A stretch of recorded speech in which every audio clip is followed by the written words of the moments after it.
May problema ba, anak? Kasi, Tay, parang nakita ko po sa simbahan si Tita Amara. Ano? Pero, namalikmata lang po ako. Kasi, nung nilapitan ko po siya, hindi po pala si Tita Amara yun. Baka namamalikmata nga lang siguro. Wala ka na naman dapat pang-alalahanin eh. Dahil wala na siya. Si Amara Luna naman ang pinag-uusapan niyo? Maylin? Ito kasing anak natin. Naalala na naman niya yung mga ginawa ni Amara. Alam mo, anak, para hindi mo na maisip yan,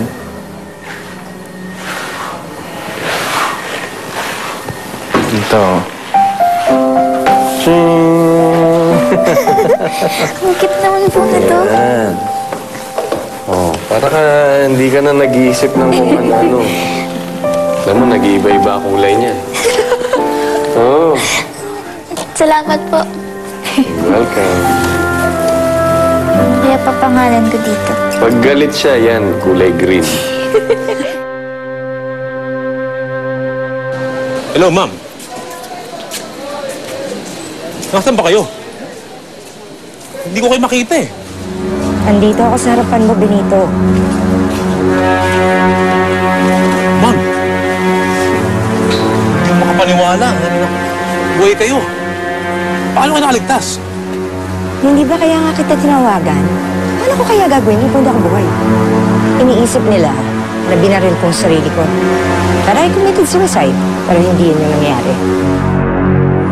Pero hindi ako magpapahuli sa inyo na buhay!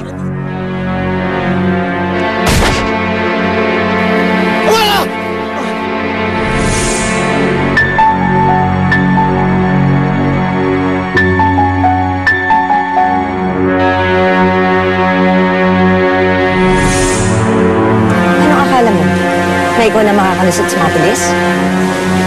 Pero ang paniniwala nila, ma'am, napatay na kayo. Well, they're in for a very big surprise. Dahil hindi ko sila tatantanan hanggat hindi ako nakakapaghiganti sa kanilang lahat. Lalo na sa mag-inang mga aagaw nila. Kay Lilia, kay Catherine.